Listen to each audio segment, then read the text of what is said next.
Hello and welcome to Health Talk. I'm Laura Ingle in for Dr. Manny.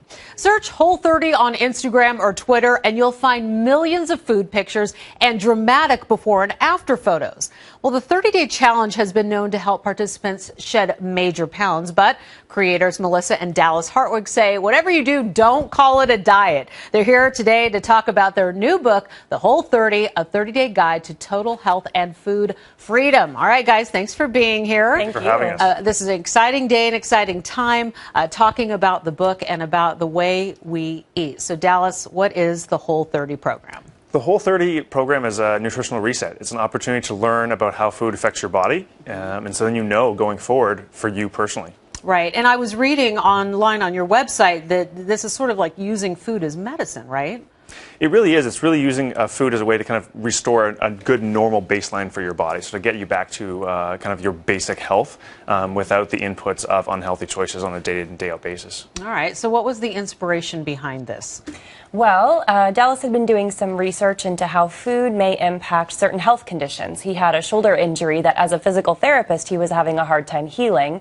And when he changed his diet based on the scientific research he was reading, saw dramatic improvement. So he talked to me about it, and we decided to do this 30-day experiment about 6 years ago. We did what was the first Whole30 and had such a dramatic transformation that we knew we wanted to share it with people who read our blog. Wow, that's incredible. And the benefits of eliminating certain foods from your diet, I assume that there are probably, like take sugar, for example. I'm sure that is a huge benefit. It is. People experience benefits, though, that they may not associate with just changing their diet. So obviously things like energy and weight loss, but we're talking about things like better sleep, improved focus, mood improves, and then any number of medical conditions, things like the reversal of type 2 diabetes or improvements in cholesterol or high blood pressure, chronic pain, chronic fatigue, all of those things are really closely connected with the food that you're eating. Right. I like the idea of getting more sleep, eating better. So why not call it a diet? If I'm eliminating sugar and some grains and some of the things that you have on the elimination list, it sounds like a diet. Sounds like a diet, and it technically is a diet in terms of it is what you eat, which is what a diet is. But It's not a diet in the short-term weight loss, quick fix kind of way. It's a way for you to learn about yourself and then to make educated choices about you and how your body responds to certain foods on a rolling basis for the rest of your life. Okay, so the Whole30 challenge, how do you do it, Melissa?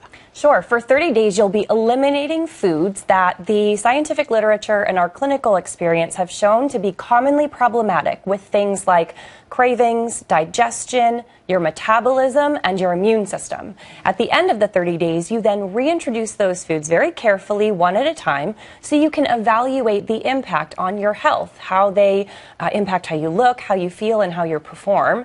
And then going forward, you can make conscious, educated decision about when to include those less healthy foods in your diet in a way that feels really healthy and balanced and sustainable, but is always moving you towards better health. Right. And is this for people who are just overweight? Can anyone do it? Who is this for? Sure. We have a lot of doctors who use the Whole30 program with their patients because they see dramatic improvements in things like medical conditions and biomarkers, but you don't have to be sick to benefit from the Whole30. If you're just looking for better sleep, more energy, a healthier relationship with food, a reduction in cravings, if you've tried every diet out there and nothing has worked long term, we think the Whole30 is for you. It sounds like, is it hard in any way? Does anybody come to you and say this is too hard? But the book walks us through it. Tell us about the book. Yeah, so people do say it's hard, and I think it's hard in the sense that it's very different than what we've done for most of our lives. Okay. And changing habits is hard. Yes. So that's one of the reasons we really build in so much sort of behavior modification, and we've done so much with habit research to make the program such that anyone can do it. And that's really what this book is about, is giving people the tools to be successful with the program. And then you can give people the book and walk away. It's a great gift for people for that reason, because it is such an empowering sort of method. Right. And, as far as the feedback goes, obviously you're very big on social media. Tell us about the feedback that you've been getting. Yeah, so the Whole30 has just exploded on social media, particularly on Instagram. People love taking photos of their food, sharing recipes with others, talking about their Whole30 experience, getting support from our community. I think it really helps to show people that this is more of a lifestyle and not a diet. Look at these delicious meals I'm eating. I'm never going hungry. I feel satisfied all the time. And the support that that our community provides really helps people stay accountable and helps them succeed with the program. You know, and when you read through the website, and one of the things that I read was, you know, this is hitting the reset button on your metabolism. And a lot of us, myself included, have tried like the juice cleanses, where you're not eating for 3 days and you feel like you're going to hit the reset, but then you're starving and you maybe end up sabotaging yourself in some ways.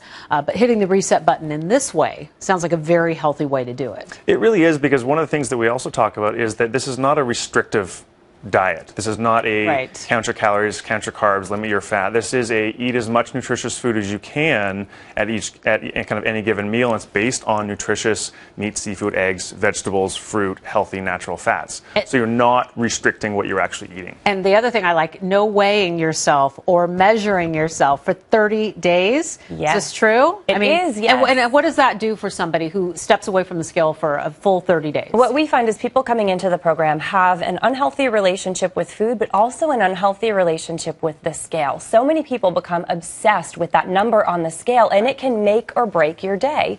And what we find is that people focus on the scale, they miss the other benefits the program has to offer. So for 30 days, free yourself from the obsession with the scale and focus on things like your sleep quality, your energy, your mood, your focus, you know, your happiness, your relationship with food, and don't let that number dictate for you whether this life change has been successful. I like what I'm hearing. Where do people get more information?